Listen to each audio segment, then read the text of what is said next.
नमस्कार, DNP India में आपका स्वागत। मैं हूं आपके साथ राहुल चौधरी और हमारे साथ इस समय रेखा चौधरी जी महानगर अध्यक्ष मौजूद हैं। देखिए, उत्तर प्रदेश में उपचुनाव है और उन्हीं में से एक गाजियाबाद विधानसभा सीट भी है जहां से अध्यक्ष जी हमारे साथ में मौजूद हैं। इसके अलावा उत्तर प्रदेश, खासकर पश्चिमी उत्तर प्रदेश की जो मीरापुर विधानसभा सीट है, इस समय वो हॉट सीट बनी हुई है, क्योंकि जब से वहां पर एनडीए की संयुक्त प्रत्याशी मिथिलेश पाल जी का जो उम्मीदवारी उनकी जो घोषणा हुई है, उसके बाद से तमाम तरीके की बातें चल रही हैं और ऐसे कयास लगाए जा रहे हैं कि इस बार जो जाट समाज है वो रूठा हुआ है। और ये हमने जो वहाँ की धरातल पर जाकर भी देखा है।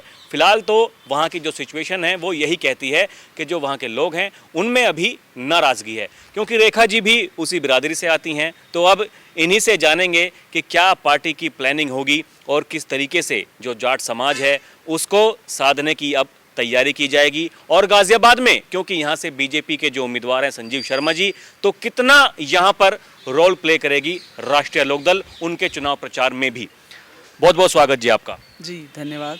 तो रेखा जी, पहला सवाल तो यही, देखिए थोड़ा गाजियाबाद के बारे में बताइए। यहाँ पर एनडीए के प्रत्याशी हैं संजीव शर्मा जी, तो किस तरीके से आप चुनाव को देख रही हैं और कितना बड़ा अहम भूमिका इसमें निभाई जाएगी राष्ट्रीय लोकदल की तरफ से भी? जी देखिए, अभी संजीव शर्मा जी ने 25 अक्टूबर को अपना नामांकन किया है, बहुत दल बल के साथ नामांकन किया और उसमें एनडीए के घटक दल के रूप में राष्ट्रीय लोकदल की भूमिका रही। हम सब लोग राष्ट्रीय लोकदल के पदाधिकारी कार्यकर्ता गण सब उपस्थित रहे।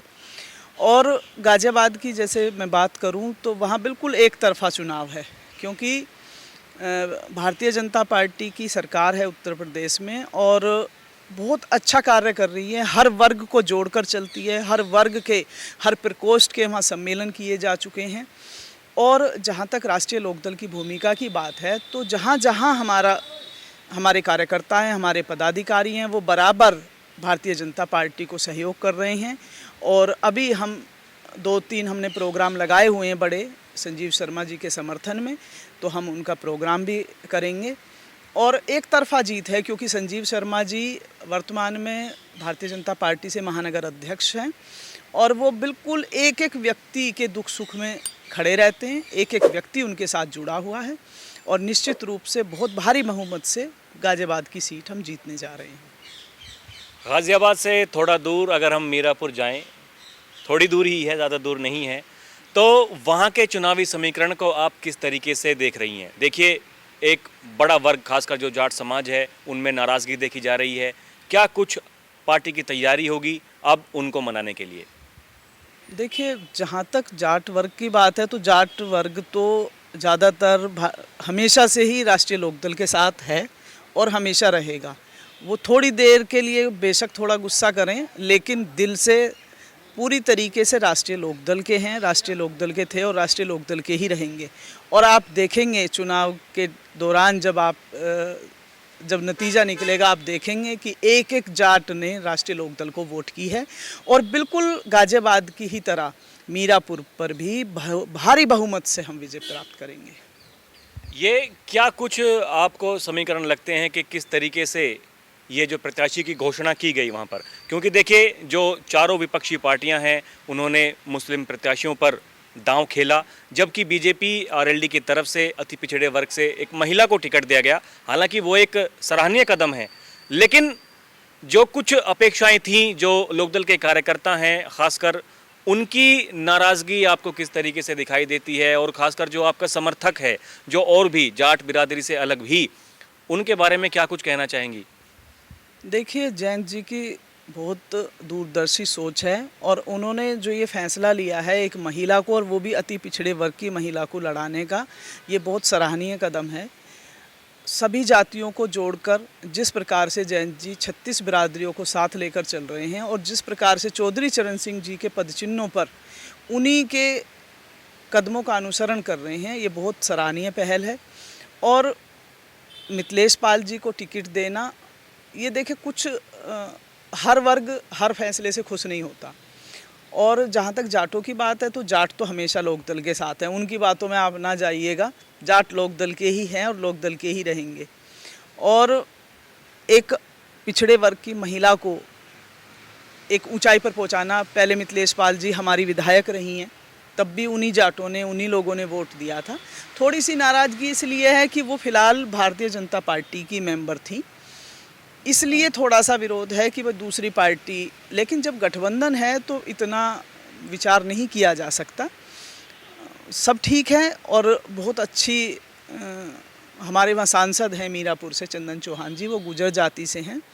हर वर्ग की, हर जाति के व्यक्ति को तो टिकट नहीं दिया जा सकता, दिया तो एक ही कोई जा सकता था। अगर चलिए मान लीजिए कि जाट को टिकट दे दिया जाता तो क्या अति पिछड़े वर्ग की जातियां जो सब जिनकी हम वोट लेते हैं, हम उन्हें क्या देंगे? फिर उन्हें कहीं तो टिकट देना पड़ेगा ना कभी तो देना पड़ेगा। तो उसकी पहल जैन जी ने की है, ये बहुत अच्छी बात है। और सभी लोगों को मेरी सभी से अपील है, मीरापुर विधानसभा के सभी मतदाताओं से मेरी अपील है कि सभी सारी चीज़ों को भुलाकर एकजुट होकर राष्ट्रीय लोकदल को वोट करें। और अपने राष्ट्रीय लोकदल की, आप सिर्फ ये सोचें कि आप राष्ट्रीय लोकदल को वोट कर रहे हैं, आप नल को वोट कर रहे हैं, बाकी कुछ नहीं देखें, कैंडिडेट नहीं देखें, आपको सिर्फ राष्ट्रीय लोकदल को वोट करना है, जैन जी के हाथों को मजबूत करना है। इसी से हम सबकी जीत है। एक बड़ा मुद्दा वहाँ पर गंगा स्नान को लेकर भी सामने आ रहा है। लोग ऐसा कह रहे हैं कि आधे से ज़्यादा जो लोग जो हिंदू समाज के हैं वो तो रहेंगे गंगा जी पर, तो वोट कौन डालने के लिए जाएगा? तो क्या कुछ पार्टी की कोई खास तैयारी?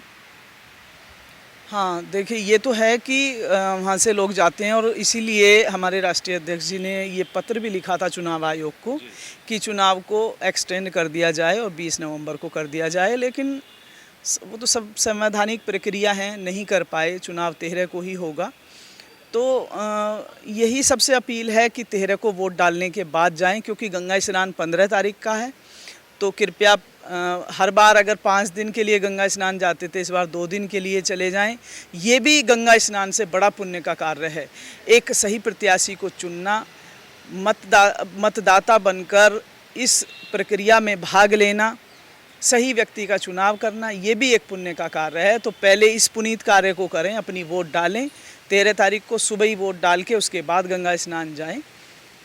ये सोचना चाहिए था चुनाव आयोग को, कुछ पर्वों का ध्यान रखना चाहिए जिससे लोग जुड़े हुए होते हैं, उसी के अनुसार कार्यक्रम रखने चाहिए। लेकिन क्या उनकी तकनीकी संवैधानिक प्रक्रिया है वो, उसमें मैं कुछ नहीं कह सकती। लेकिन सभी से ये अपील कर सकती हूँ, सिर्फ अपने मतदाताओं से, कि कृपया वोट डालकर इस पुनीत कार्य को करने के बाद ही आप गंगा स्नान जाएं। रेखा जी, कुछ लोग ये भी कह रहे हैं कि देखिए, जिन कारणों की वजह से समाजवादी पार्टी से गठबंधन तोड़ा था, अब यही सब कुछ बीजेपी के साथ में भी होता हुआ दिख रहा है। पार्टी के लिए एड़ी घिसाएं कुछ और लोग, और जो तोहफा है वो मिल जाता है किसी और को। नहीं, देखिए ये तो कुछ जो जातिगत समीकरण थे उनकी वजह से जैन जी को, और दूसरा एक अति पिछड़े वर्ग को अपने साथ जोड़ने के लिए ये फैसला लेना पड़ा। किसी का दबाव नहीं था कि किसी ने थोपा। सपा सरकार में हमारे ऊपर थोपा जाता था कैंडिडेट, यहाँ थोपा नहीं गया है, यहाँ जब कोई दबाव नहीं है। यहाँ अपनी इच्छा से सभी बिरादरियों का सम्मान करने के उद्देश्य से जैन जी ने मिथिलेश पाल जी को टिकट दिया है। तो दोनों चीज़ में अंतर है, उसको लोगों को समझना होगा। तो आपको ऐसी उम्मीदें हैं कि समय रहते हुए जो नाराज़गी है उसे भी दूर कर लिया जाएगा, और जितनी भी जो दिक्कतें हैं सभी का समाधान कर लिया जाएगा? देखिए, जिस दिन जैन जी एक बार मीरापुर जाएंगे, जितना मैं जानती हूँ सभी लोगों को, जैन जी के एक बार दर्शन मिलते ही सब लोग नाराज़गी भूल जाएंगे और दिन रात चुनाव में जुट जाएंगे। सिर्फ एक दिन जैन जी के जाने की देर है बस। उस दिन के बाद आप किसी का इंटरव्यू वहाँ लेना चाहोगे, कोई नाराज़गी में इंटरव्यू नहीं दे सकता आपको, सिर्फ जिस दिन जैन जी चले जाएंगे।